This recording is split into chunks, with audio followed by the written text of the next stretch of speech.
This is the Mark Dolan Way. Top tips for mind, body and soul, some great life hacks, and my favourite products of the week.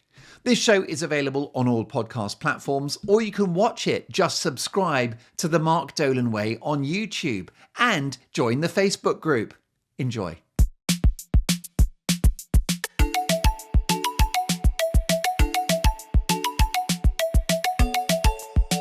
Hello and welcome to the show. I hope you are very well. Lots to get through today. We haven't done a product of the week for a while, and I'm going to bring it back. The reason why we haven't had it is because I am trying to save money. And the best way to save money is to not buy stuff. Amazing life-saving, money-saving hack, which is don't spend money. When I'm feeling broke, I stop eating out. I stopped buying food outside of the building, so just food is prepared at home and it goes in my bag. And I stopped buying clothes and I stopped buying tickets for things. And I don't drink alcohol. And those are very efficient ways of saving money. Clothes, food, going out, paying for entertainment. And actually, if you think about it, we've got no excuse these days, do we? Because most of us have internet access. YouTube is free and has all of the videos you'll ever need to see in your whole life. You don't need Netflix. You don't need Disney Plus. You don't necessarily even need the BBC if you're in the UK. There's a whole world of content on YouTube alone. What about those podcasts like this one and all the other millions of amazing podcasts? There are so many free things at your disposal. What about books? Did you know that an awful lot of older books are free on the Kindle and on Apple Books?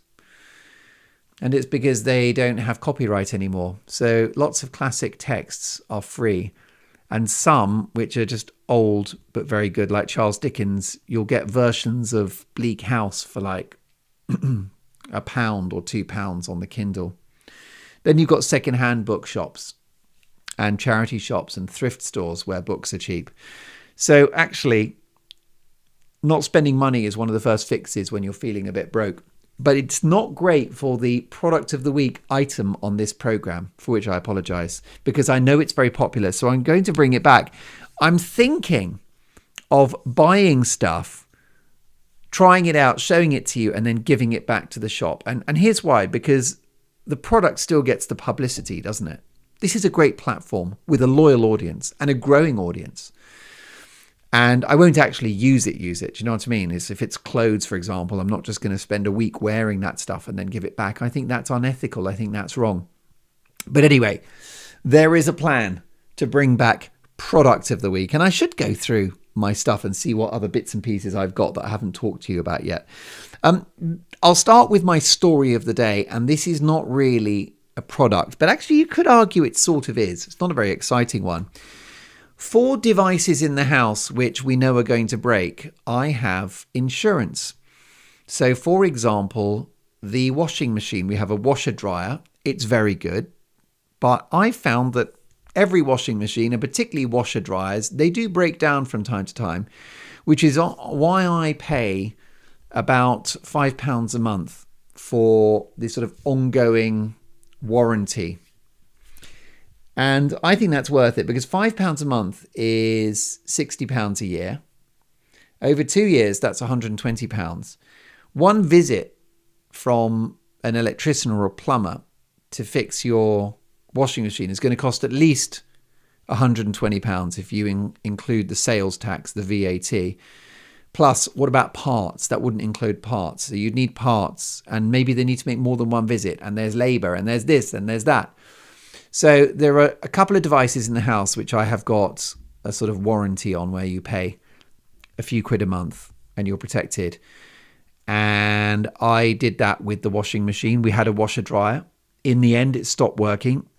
The guy came to fix it. He said it's beyond economic repair.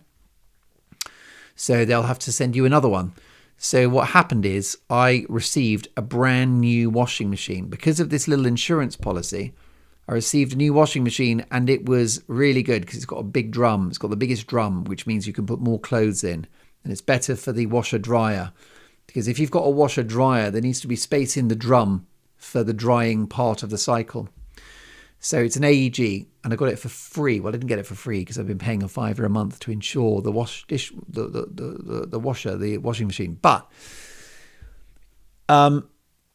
that thing, probably 700 quid's worth of washing machine that we received. I'm so happy to have it, and it's a very good washer dryer. And what you do is you don't carry on the warranty, because normally these washer dryers and dishwashers, when you buy one, when you receive one or you buy one, when it's new, it has a guarantee anyway. So I stopped the monthly payments and I just enjoyed using it. And then when the warranty runs out, that's when you opt in to pay the extra amount every month. So anyway, that's all fine. So I have 3 devices protected. I've got the fridge, I've got the washer dryer, and I've got the dishwasher. Now, we've got a good dishwasher. Again, the dishwasher we got was a replacement from one that couldn't be fixed, beyond economic repair, covered by the insurance. So I've got my money back with, I think that the dishwasher that I chose to replace the one that I had that they couldn't fix retailed at like £900. I would never spend that on a dishwasher. Dishwashers are quite basic technology, and you can get a good one for £250, £300. So if it was me buying, I would have spent that. But they were buying, and they offered me a selection of different dishwashers, and I went for a Siemens, a very posh one. About 900 quid it was. Amazing. What's not to like? So I got sent that. Eventually, the free warranty ran out on that, and then I start to pay again. But, you know, you're talking, like I say, so somewhere between 3 and 5 quid a month for each device. So I have the washer dryer and the dishwasher and the fridge covered. Now, why do I have the fridge covered? Well, I had an AEG fridge for years, and this was crazy, which is that it had a design flaw, which is that after a few months, when you opened the door, it would click inside the door. There's like a mechanism in the door. It would sort of click, and then you couldn't close the door anymore. And so you had to like lift the door in order to shut it. It was covered by the warranty. So I called them, and each time they came and fixed it with a new door. And let me tell you that in the lifetime of that fridge, it had 3 new doors. What a terrible piece of design. 3 new doors. And when it came to the 4th door, they said, sod it, we'll give you a new fridge. Can you believe that? And by the way, I mean, shoddy build quality. I'm very happy with the AEG washer dryer in case they want to sponsor the podcast. But the fridge was an epic fail. The funny thing is, it was a good fridge and it worked great as a fridge and it kept things cold, and it had a minimum temperature of 1 degree, which I think is so cold for a fridge. 1 degree. It can't be less than 1 degree. If it was less than 1 degree, your stuff would be frozen. But that is so great for soft drinks and things like that, to have it at 1 degree. You've got no idea how cold your drinks are when they come out of the fridge at 1 degree. They're ice cold. They're not quite, they don't quite have ice in them, but they're just ice cold. So great for your soft drinks, for your sparkling water, for your beer, for your wine. I've cut back massively on alcohol, but let me tell you, is there anything better than a very, very, very cold glass of white wine? Just almost frozen. When you pour it into the glass, and the glass instantly gets kind of this frost around it. It's condensation. Beautiful. So it was a good fridge. It was very cold. It went to 1 degree, but the door wouldn't shut, which is a fundamental failure. 3 doors they brought around. Can you imagine how much money that company has lost? Because each door, right, the part, this is a door, an insulated fridge door. It's a really tall fridge, like 2 meters. So it's substantial in height. Brushed aluminium finish. So you've got good materials there. It looks good. It's pristine. So I don't know. What is the cost? If you had to pay that yourself, how much is a door on an AEG fridge? I would say it's at least £150 plus VAT would be my guess. So I've had 3 doors delivered. Then they had the delivery cost, right, of somebody to get in a van and drive it to me. And then the labor of installing it and the administration each time of me processing this claim. Someone in an office has had to read the claim, check it with senior management. So I remember that fridge cost about £400. And I think that the failure of the door has cost them, all in, ballpark figure, I think £600, £800, I reckon that palaver has cost them, has set them back, all because of a poor design. Anyway, so this proved to me that I do need a bit of insurance on the fridge as well. So finally, it was beyond economic repair, and they let me choose a replacement fridge. And they offer you a variety. What they'll do is they will offer you a similar type of product, okay? So if your original fridge was quite posh, you will be offered similar, equivalent, quite posh fridges. If your fridge was very posh, OMG, WTF, then you would be offered an OMG, WTF fridge. If your fridge was rubbish, you will be offered a rubbish fridge. So it's the kind of, it's like for like, that's what they do. So you're not going to, it's not like you own a Fiat and then you get a Mercedes. So anyway, that's fine. But I was able to choose, because I think AEG is quite a premium brand. So for some reason, it considered that fridge to have been quite a posh one, even though it didn't really, in terms of, fridge pricing, it wasn't too bad. So I found this LG fridge. Now, LG is a South Korean company, and they do great televisions.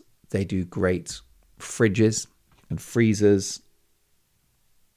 I think they make phones. They do quite a lot of stuff, LG. I think they're massive. I don't think they're as big as Samsung, but they are big. And they've got this slogan or this catchphrase, which is life's good. LG. I don't think LG stands for life's good, but someone in an office somewhere decided that would be a very funky catchphrase.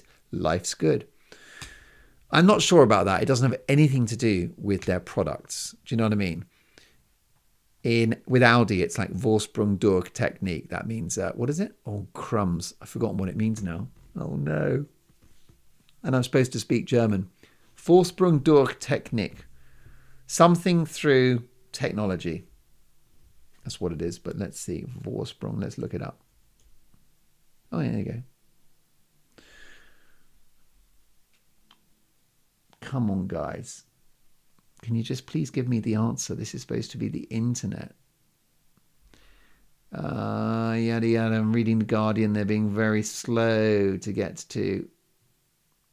Oh, for goodness sakes. I just need to work out now. I've committed to finding out Vorsprung durch Technik meaning. Come on, guys. Quality. No. It still isn't telling me, you idiots. Sorry to be so cross about this. I'm that close.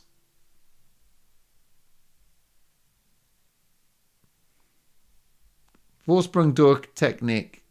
Vorsprung durch Technik. I realize this is not great listening. Okay. Advantage through technology. God, it sounds really boring in English, doesn't it? I think it also means progress, doesn't it? Through technology. But anyway, advantage through technology, something like that. God, it was hardly worth the wait, was it? So, LG, life's good. I think Vorsprung durch Technik is better. What was the BMW one? Car, was it? Human being and car in perfect harmony or something? Toyota have the car in front is a Toyota. Apple was think different. Different companies have had different slogans over the years. Anyway, LG have got life's good. I quite like the Mercedes one in German when they went quite early on in their history. They had das Beste oder nichts. Sounds aggressive, doesn't it? But it means the best or nothing. Quite like that. That's actually not a bad theme for the pod, is it? We could easily talk for 10 minutes about the best or nothing. Now, I haven't finished the key bit of this story, so hold your horses. Pour yourself a glass of very cold white wine. And if you're struggling with alcohol or trying to not drink, let me tell you, alcohol is a terrible waste of time. and it's the Emperor's New Clothes and you're missing nothing. So there you go. There's something in there for the drinkers and something in there for the non-drinkers. It's a win-win, really. It's a win if you drink and it's a win if you don't. And it's all about you being in control of it. And if it's in control of you, then say bye-bye. Bye-bye, Miss American Pie. There isn't time for song lyrics. Let's get on with this. Can you tell I'm delirious? You're welcome. So, 3 doors. AG. They can't fix it. This is the fridge. So I get an LG. It comes with a 3-year warranty. So I don't have to pay anything. I've got the protection if it breaks.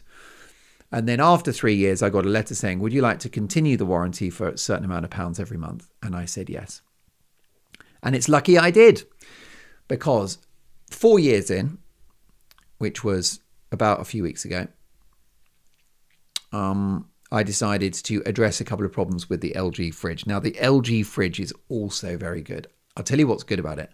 It has something called an inverter motor, which comes with a 20-year guarantee. I beg your pardon. They've guaranteed the motor of the fridge for 20 years, and it is utterly silent. I grew up in the era of loud fridges, which vibrated. This thing is silent. You would think it was off. It is silent. And it's very cold. It's frost-free. I'm pretty happy with it. If you want 2 particular complaints about my LG fridge, when it's on the very coldest temperature, the salad in the salad drawer tends to freeze up a bit. That's not great. So I kind of have to have the fridge at 3 degrees in order to not freeze the vegetables. I think that's a shame. It would be nice if the salad compartment could be a slightly different temperature to the rest of the fridge, because salad cannot be, and vegetables, like things like carrots, they got a lot of water in them and they just freeze very easily. And the problem with that is they sort of freeze and then they thaw and they get soggy and they go off and become slimy and disgusting. But I don't think it's too bad. I was more or less happy with I was very happy with the LG fridge. It's very good engineering. It's very good technology. I had a feeling about this fridge that it would never die. And I still believe that. But what it had was 2 things happened. First of all, I got a crack in the freezer drawer. It's got 3 freezer compartments, and one of the drawers is plastic, clear plastic, and it kind of cracked. So it's still working as a drawer, but just a crack down the middle. And the lower shelf on the door, that broke. And this wasn't us being rough with it. It just somehow got a crack and broke. So I took that drawer off, the lower shelf, should I say, and I threw it away. And then I took one of the other shelves on the fridge door and I put that at the bottom.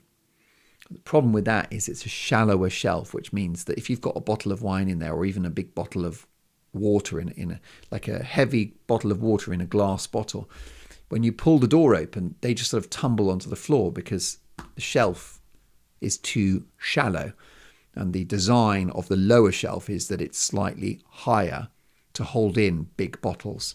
So I'm using one of the upper shelves on the lower shelf, not its purpose, not designed for that. Not the end of the world, by the way. We can live with that. We've got a working fridge, a cracked freezer drawer, and a shelf which is too shallow. Not the end of the world. It's also that thing with the fridge door is that, well, if you know that's the case, you just open it gently and it's not a problem.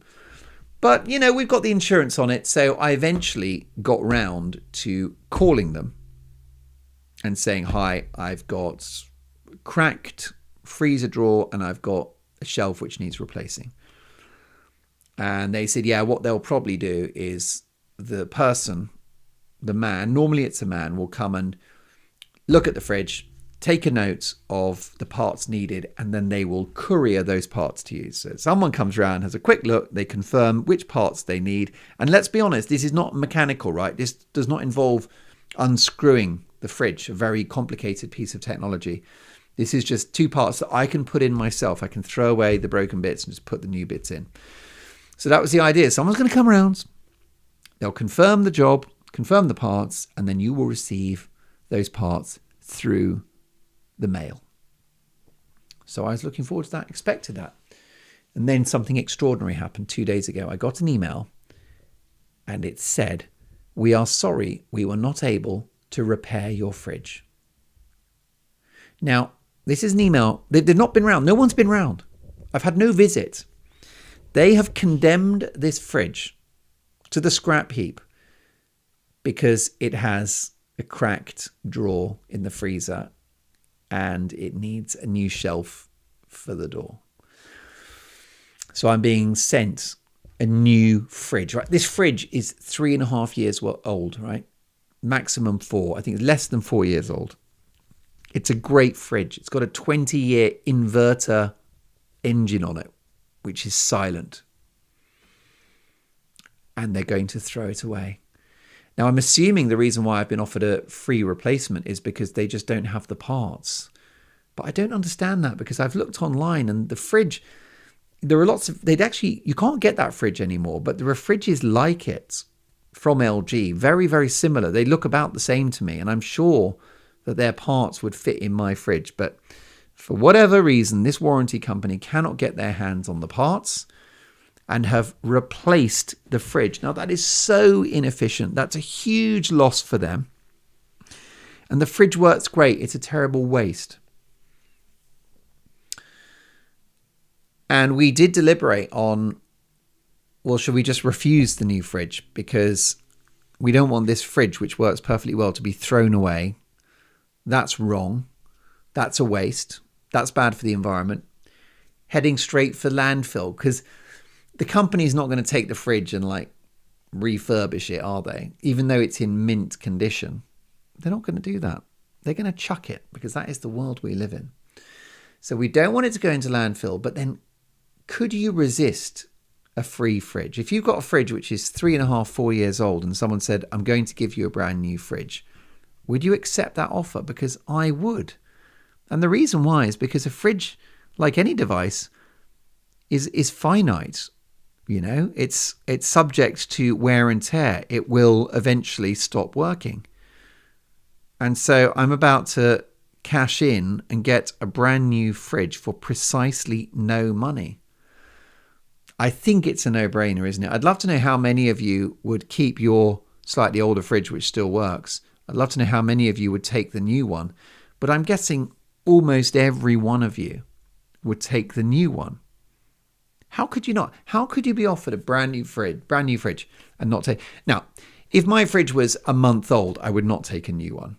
If it was 3 months old, I would not take a new one. If it was 6 months old, I would not take a new one. But 3.5, 4 years old, yes, it's got a 20-year guarantee, but I'm just going to have a brand new fridge. And it means I don't have to do those monthly payments anymore, because it will come as a new device, even though it's a replacement.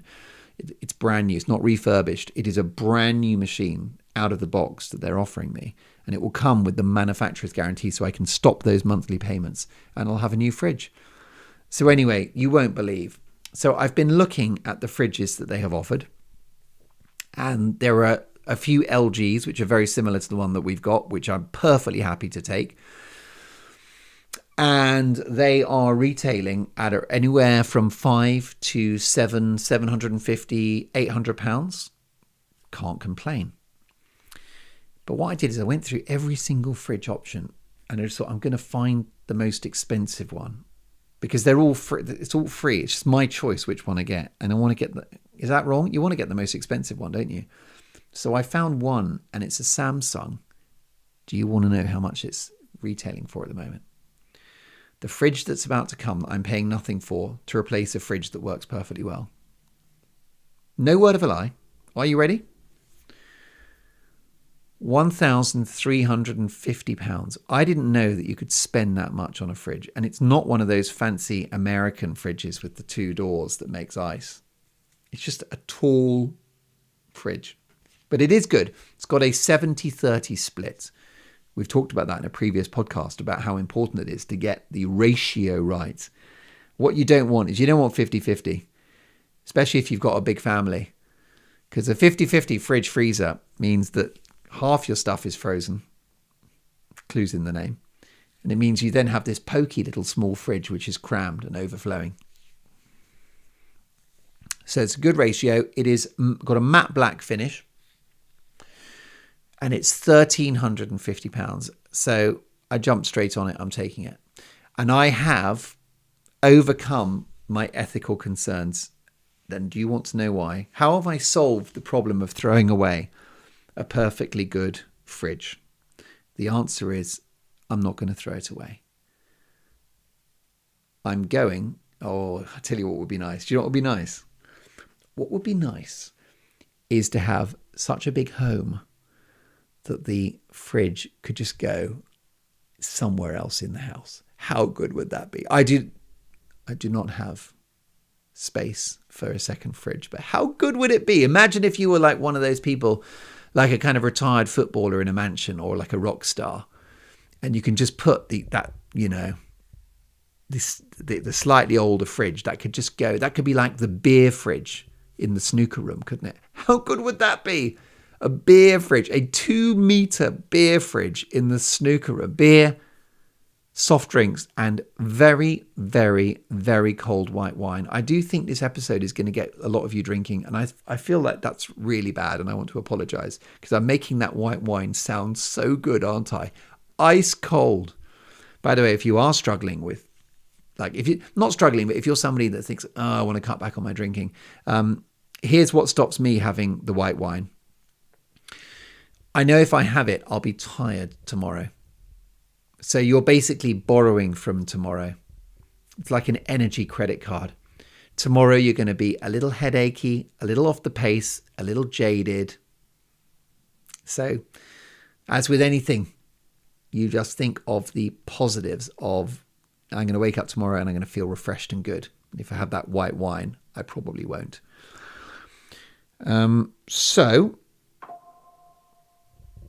Oh dear, the battery is, I've just received a message from Apple saying the battery on this iPhone that I'm filming on is running a little low. But I think it's enough for the rest of the pod. How are we doing for time? We made some changes to my technology and I now cannot see the running time of the current podcast. So I don't know how long I've done. That's awkward. But actually, if I look down here at my watch, it is about 27 minutes that we've done. By the way, I'm a really big fan of diving watches. I think I might have talked about it before. Well, I have. The Tauchmeister has been one of the products of the week. It's a very cheap German watch. When I say very cheap, it's not very cheap. It's about between 100 and 150 pounds. That's a lot of money. But it's cheap for what it is, which is an automatic watch. That means that it's powered by the movement in your wrist, okay? Because it's got a mechanism inside, exactly like a Rolex or an Omega. Something spins around inside and that creates the kinetic energy. Listen to me doing science. That creates the energy to power the watch. I actually got this, I got in quite early with the Tauchmeister. I think I might have spent 125 on this one. But I love it. But can I recommend diving watches generally? Because they're very rugged. I think they look great. They light up at night. They're hard wearing. They're easy to get straps for. They come in different sizes. And very often they're quite well priced. I love a diving watch. Tauchmeister is spelled Tauchmeister. Let me see if they're still going. Normally they distribute through Amazon. They don't actually have their own website. Tauchmeister. Yeah, Tauchmeister watches has come up. I'm just going to recommend them. They've got some second-hand ones. This is the amazing thing about these Tauchmeisters. They've got second-hand ones for 300 quid. But you don't need to do that because if you buy the new one, it's actually cheaper. I'm looking now. No, I'm sorry. This website that's showing me them is, let's go quickly to Amazon. Amazon.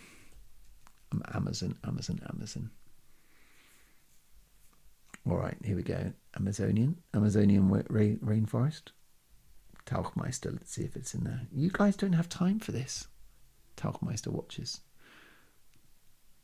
Could have done this beforehand, couldn't I? No, it's just now that I've mentioned it.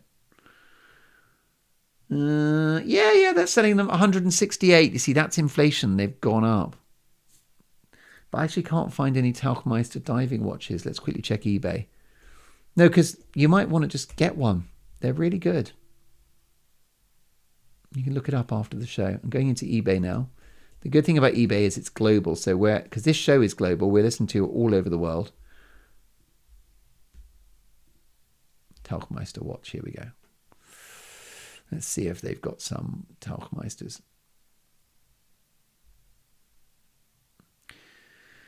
Yeah, there you go. So you've got new ones, and they're going for, there's a new one, 83.30, reduced from 125. Come on, guys, that's not bad, is it? 109.13. I'm delivering, guys. They've got 30 of those in stock. 109.13 is another one. Yeah, that's it. They're all on eBay. So head to eBay and get yourself a Tauchmeister 40. What? Oh, no, it's a bid. You've got to buy it now price for a very unusual one, £143.60. Now, listen, I'm not spending money at the moment, so this is very unhealthy of me to be looking at these Tauchmeister watches. But if you look, some of them are from Japan, and I think what's happened is someone in Japan has bought loads of them and is selling them for an increased amount, sort of double the amount. I think the Japanese ones, they are German, but they're being distributed by someone in Japan, and they are being distributed for 250 quid, which is double the price. So you want to look for the ones from Germany. I mean, here's one, right? And it is stainless steel German Combat Diver Chrono 20 ATM WR Diver Deep Sea, brand new, £89.76. Ridiculous. They're German watches, and they're very, very good. Anyway, my general point was about diving watches, which is that they come with a dial. What's it called? I think it's a bezel. Listen to this. That's me turning the bezel. And the bezel has on it a triangle. And so what you can do is, let's say it's 9 o'clock and you want to go to bed at 9:30. You just turn the triangle. So imagine it's 9 o'clock now. You turn the triangle on the bezel to 9:30, and it means that when the big hand lands on the triangle, it's time to go to bed. And I do stand-up comedy gigs, and I'm often asked to do a 20-minute set or a 30-minute set or a 45-minute set. And if I do that, I can move the triangle to wherever it needs to be for the end of the show. So let's say I'm on stage at 8. Just before I come on, the compere says, "Ladies and gentlemen, it's time for your next act." He's a very funny man. And as they're saying that, let's imagine it's 8 o'clock and I've got to be off at 8:20. I move the triangle to 20 past. And it means that when I'm on stage and I'm busy and I'm telling my jokes, I just glance down at my watch and I don't have to actually see what time it is, because that would involve mental arithmetic. Because what time did I go on? How long have I done? Instead, you're just looking for the big hand to be on the triangle, and it's time to get off. And if the big hand has gone past the triangle, then you've been on too long. And if it's before the triangle, you've got to keep going. And that's why I love diving watches. And actually, I set, just as luck would have it, I set the triangle to when I needed to be off. And it was a few minutes ago, so we're already overrunning your welcome. But we do have a bit more material for you before we go. So I'm now waiting for this new fridge to arrive, which has a retail value of 1,300. I can't believe my words that are coming out of my mouth. £1,350. Do you have any idea how much money that is? I mean, if you're in America, what is the currency converter? Go on, let's currency converter. Currency. Oh yeah, no. What do you in? UK to US dollar. Yeah, pound sterling. Okay, £1,350 is $1,678. Imagine that. That is a lot of money for a fridge. I would never spend that. What would I spend on a fridge, guys? I would spend up to around £600 to £700 on a fridge. And if I was feeling like I'd had a good year and I just was feeling reckless and wild and feel good factor about the future, I might go to 800, never higher than that. But if I found something for 699, we're good to go. Lock it in, baby. Lock in that fridge. Well, That's 700, right? I'm about to get a fridge which is worth twice that. But how have I solved the problem of the perfectly good fridge, which is working really well and has a cracked freezer drawer and is missing a lower shelf? Well, I have the answer. I'm going to give it away. That's right. I'm not throwing it away. I'm going to give it away. What I might do is I might put it on the local group. Like we've got a kind of community here. People live in the neighborhood. I'm going to say fridge going. And I'm thinking maybe I might just ask for 50 quid because, every little helps financially and it's a gesture. They're not my friends. They're my neighbors. 50 quid for a 700 quid fridge. Come on. 3.5 years old, frost free, silent, literally silent. I think that's a no-brainer. I'll be honest. If you've got a fridge like that for £50. But in the end, I'm willing to completely give it away. Because I will not have it thrown away. And if we can't do that, I'll be honest with you, I don't think I've got the time or the energy for eBay. And I've looked and it seems like it's quite hard to sell fridges on eBay. And if someone buys it, how are they going to collect it? It's 2 meters. It's massive. So it doesn't feel practical to sell it on eBay. So I think I'm going to give it away to a local or like get 50 quid. And then my other idea is in London, where I'm based, we have shops that sell second-hand goods. They sell white goods and they're second-hand. And they often have like the fridges and washing machines just like on the street outside the shop, which I think must be a very bad idea when it rains. And I don't know why the products need to be there like on the street. I don't know who's walking past and impulse purchases a washing machine. You sort of walk past and you look at it and go, oh, I've got to have that Bosch. I don't think that's how it works. You buy a washing machine when you need one. A washing machine doesn't catch your eye. But anyway, you get shops that sell secondhand white goods. And I think I'll say to them, would you be willing to buy mine? And if not, would you be willing to collect it for free? So it's either going to someone in the community or it's going to be collected by a secondhand shop. And I'm pleased about that because then what will happen is if it goes to the shop, even if they take it for nothing, they'll sell it, they'll make a little profit. And I'm glad that they'll make a profit because I want them to, it's a small business, isn't it? It's not like a big corporation. It's just some guy who sells fridges. It's nice to help him out. And then, of course, that fridge will go to a very happy, welcoming home. And they managed to get a 700 quid fridge for, and I'm assuming they'll sell it for what, 200, 250 is what a shop would probably sell that fridge for. It's in mint condition. So I feel like everyone wins. Someone gets a cheap fridge. He makes a little profit, or she, whoever's running that shop, and I get rid of the thing. And if I can get 50 quid or 100, I'd be so happy. But in the end, I'll get rid of it for nothing. What I won't do is throw it away. I won't do that. Not on my watch. I just won't have it. The other thing to say is that... what was the other thing to say? I've seen waste with my own eyes because I love going to the dump. And I was at the dump a few years ago with my son. And I watched a man get out of a posh Range Rover car. And he took this, what I promise you, looked to my naked eye like a brand new bike. It looked like a brand new bike. It was a children's bike and it was pristine, guys. It was pristine. It was like straight out of the showroom. He took it, he walked up the steps and dropped it into one of the big skips at the dump. Can you believe that?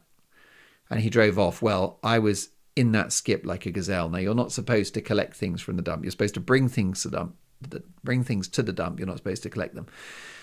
But I collected this thing. And let me tell you, it was beautiful. I managed to reach in to this huge skip. And I pulled it out. I looked at it. I'm like, that's coming home. And my son got great pleasure riding that for at least a year. We were on holiday in Cornwall with it, and we left it outside a shop for like 11 seconds, and it was stolen. Can you believe that? But I guess, we had it for a while. Now it's gone to another home, a criminal home, some gangster kid in Cornwall. Who knew that Cornwall was tough? The mean streets of Cornwall, guys. Bike jacked. Whilst having a cream tea of scones and clotted cream.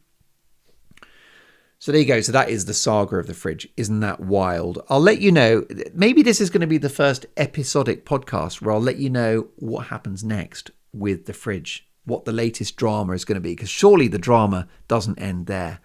I can also tell you, because I'm trying to be a bit more efficient at the moment, I've been fixing a few things, and the washer dryer is very loud. It's making a crazy loud sound when it spins, which I think means the bearings have gone or something. So it's not good for the machine. If you hear that sound, it's like, okay, the machine is like damaging itself now.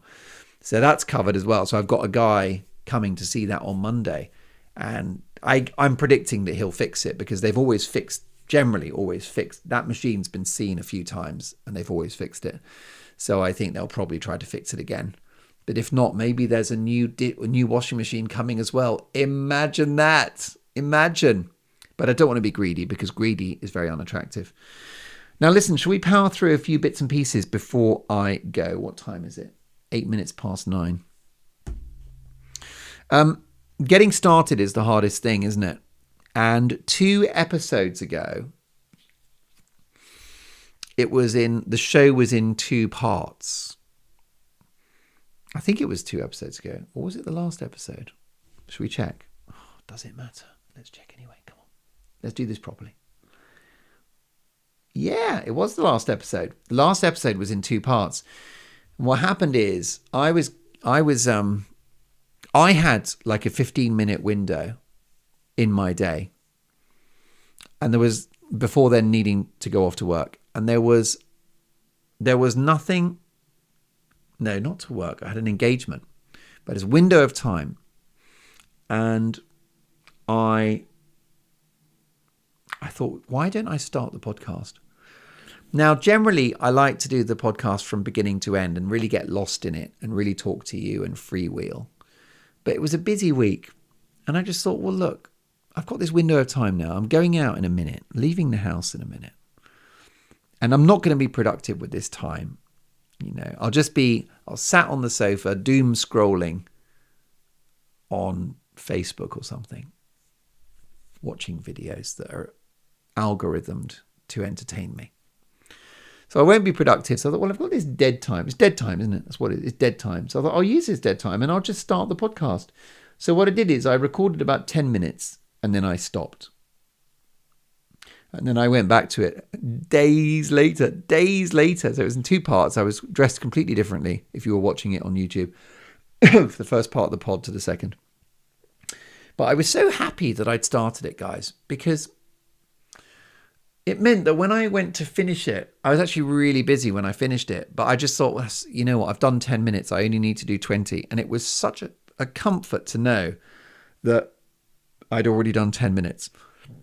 For 2 reasons. One, because I am 30% finished already. If I've done 10 minutes with a half-hour podcast, I'm 10 minutes in. I've already done a third of the work, so it's less of a burden.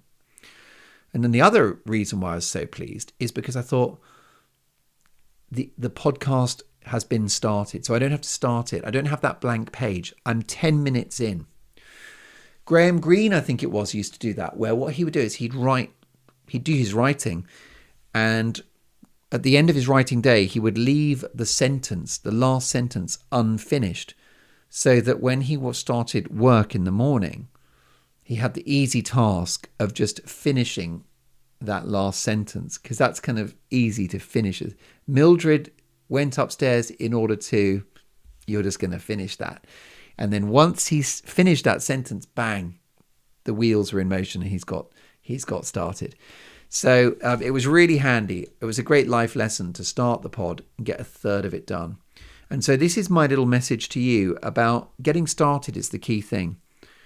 Sometimes if there's a task, and I remember this from revision at school, I'd feel very overwhelmed by the amount of revision I had to do, or an essay that I had to write. So sometimes I'd make a deal with myself, which is you don't have to do it, but just have a look at what's involved. So I'd kind of fire up the maybe some exam papers, or fire up what the question was of the essay I had to write. Just start reading it, just look at it. And already the wheels are in motion. You've kind of started the process. Starting is the hardest thing. So In a way, crack that and you're sorted. This is 95% of people, they can't start. And the 5% who can start, who are able to just crack on, well, they make it in life. They're very successful. And one way to unlock the issue of getting started is the Mark Dolan way 3-second rule, which is you give it 3 seconds. We've done it in a previous podcast. I'm going to ask you, if there's a task that you don't want to do, just give it 3 seconds. There's someone that you don't want to text, a call you don't want to make, a company report you don't want to write, an invoice you don't want to send, an email you don't want to write. Whatever it is that you don't want to do, give it 3 seconds. So just 3 seconds of that email. How long is 3 seconds? 1, 2, 3. That's not long, is it? That's not long too much to ask. But once you've started, if you do 3 seconds, bang, you're in. You have begun the task. You've dived into the water. You're wet now. Okay? It's like that. It's like the sea. You know, if you've ever been swimming in the sea when it's really cold and you sort of go in with your feet and you're like, it's so cold. You go in really slowly. You don't want to get wet. And sometimes there's a wave and it splashes your upper body and you're like shivering to death. Well, you know how good you feel once you finally dive into that water and you're immersed in the cold. You're like, and then bang, a couple of seconds of discomfort and then you're fine. You're in the water. And that's why people struggle with starting. It's like you've got this warm body and you've got to dive into this cold water and you just don't fancy it.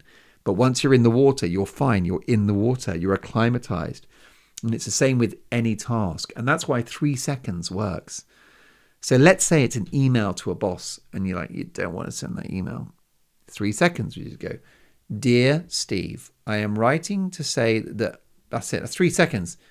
You've started the bloody email. Even if you do stop, because the 3 second rule allows you to stop at 3 seconds, right? Because I'm saying all I'm asking for is 3 seconds. And you are allowed, it's within your rights. It's within your rights to stop at 3 seconds. But you'll find that once you've started the 3 seconds, you'll just carry on. It's amazing. It's the 3 second rule. Now listen, how much more should we do? Because we've done a lot of work on fridges and we've done a lot of this and a lot of that. I think it's been quite substantial and I know that you're busy people. So I think I'm going to save the rest for next time. There's a lot to talk about next time. Hold on to your dream. And here's how. Ask for things. That's life. Stop feeling sorry for yourself. Choose a date. Have we done that yet? No, I don't think we've done choose a date. Oh, you'll love that. Oh, choose a date is good. It's good. So we've got all of that for the next episode. And in the meantime, try the 3 second rule. And I want you, what are the life lessons? I've basically waffled on about bloody fridges, haven't I? The life lesson is, we've not done much mind, body, and spirit in this episode, have we? It's been very functional. It's been very practical. Well, I suppose life lesson is that for those devices that you know are going to break down, see if you can get some kind of warranty cover for them, but don't spend more than about £5 or £6 a month. And then the other thing is, give it 3 seconds. The 3 second rule, it will change your life. It's an absolute game changer. I just feel, I never want to shortchange you. I don't feel like we have dropped the microphone. I feel like I've got to leave you on a zinger. I always want to leave you on a zinger. Shall I give you choose a date? I'm so excited about it. Let me give you that right now. I'll do it really quickly. This has worked for me, and that's why I know it will work for you. Choose a date. So I've got a lady that goes to my gym, and she wants to lose weight. She wants to get lean. She says she's put on weight recently. She's out of shape, and she wants to change her body. She wants to change her life. And she said to me, do you have any advice? Because a lot of people at the gym know that I lost weight by going low carb, and we have a low carb episode. And I think I need to do another weight loss episode. I'm going to do a very special, I might do an hour on weight loss very soon, because some of you have asked for that on the lovely reviews. But she asked me for some advice, and I said, obviously, cut the carbohydrates. Very quickly, I'm not a doctor. Please consult your doctor at all times. But this is my experience, which is that carbohydrates, sugar, pasta, rice, potatoes, beer, biscuits, that kind of stuff, starchy vegetables. What it does is, when you eat it, your blood sugar goes up. In order to bring your blood sugar down, you have insulin. Insulin is a fat storage hormone. Insulin makes you fat because it takes blood glucose and it turns it into fat cells. It pushes the glucose into fat cells. So insulin makes you fat. And when you go low carb, your insulin is low. And when you have a carbohydrate diet, then your insulin is raised. When insulin is high, not only do you store fat, you actually can't burn body fat because it locks the fat cells. So you want to go low carb. I'd say intermittent fasting, which is you eat in a time window of about 8 hours. So that would be from midday to 8 p.m. You can eat healthy, natural, low carbohydrate, real food. Meat, fish, eggs, green leafy vegetables, berries, dairy. That's about it. Some great natural sweeteners out there like stevia, erythritol. And you can do baking with things like almond flour. So there are plenty of options. But anyway, that's low carb, and intermittent fasting works together very, very well. You will lose weight. So this lady asked me what I thought. I said, do all those things. She's like, yeah. She kind of knows already, and I think she's done it before. But then I gave her a really great piece of advice because it worked for me, which is I said, pick a date. Okay? Choose a date. And let that be the day when you just go for it. All right. Because what you don't want to do is let's imagine you're going to change your lifestyle, whether it's you're going to lose weight or you're going to take up sport or you're going to maybe have a different approach to your work or you're going to launch a company or whatever it is. Any big change that you're planning, you don't want to just dribble into it where you sort of half start today or you're like, well, I'm going to go low carb tomorrow, but then on Saturday I've got a wedding and I'm going to drink 11 pints of beer. And it's just like, it's just a mess, isn't it? So what you do is you look at your calendar and whatever change it is that you want to execute, you just pick a date. Okay, so at the moment we're recording this. I say we, it's me. 18th of April is today. And, if it was me and I decided I wanted to go low carb or something, I kind of go, right, 1st of May is a Wednesday. It's the beginning of a month. 1st of May, that's when I'm going to absolutely give it both barrels. I'm going to lose a ton of weight. And I'm just going to hit it really hard for 6 weeks. Bang, bang, bang. I'm going to be low carb. I'm going to intermittent fast. I'm going to be ruthless about it. And I'm going to back it up, by the way, not with cardio, which is useless for weight loss.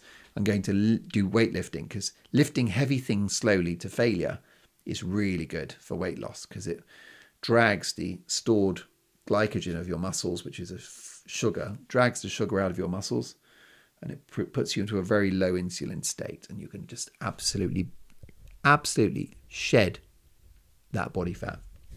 Anyway, that's what I would do. So what I want you to do, if you're planning a big change in your life, professionally, personally, romantically, whatever it is, pick a date and then just go for it and then stick to it. So it really it's like an activation point.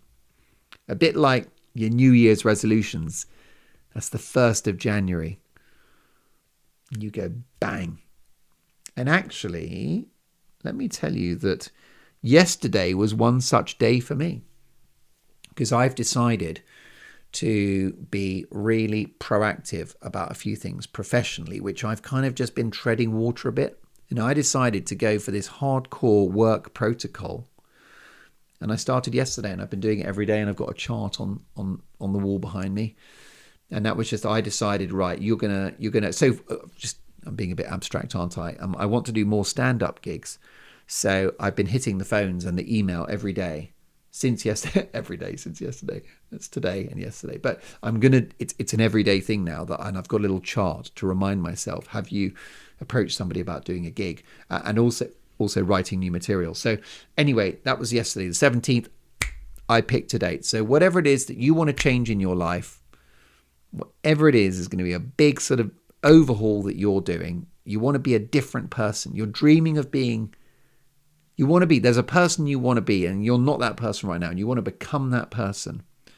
Pick a date in which to activate that and then go for it. And by the way, if you feel ready, it could be tomorrow. Okay? It could even be from the end of this podcast. If you want to start at the end of this podcast, that's fine. But I think it's quite helpful to think about it beforehand and build up the anticipation where you're almost looking forward to that moment when you're just going to give it both barrels. It might work, by the way, with alcohol too. Let's say that you've decided you want to have 6 weeks off alcohol. Again, look at the diary, see when it's going to be convenient and practical, pick a date, and then just go for it. And it will change your life. So there you go, folks. We got there in the end. We had a mic drop finish to the show.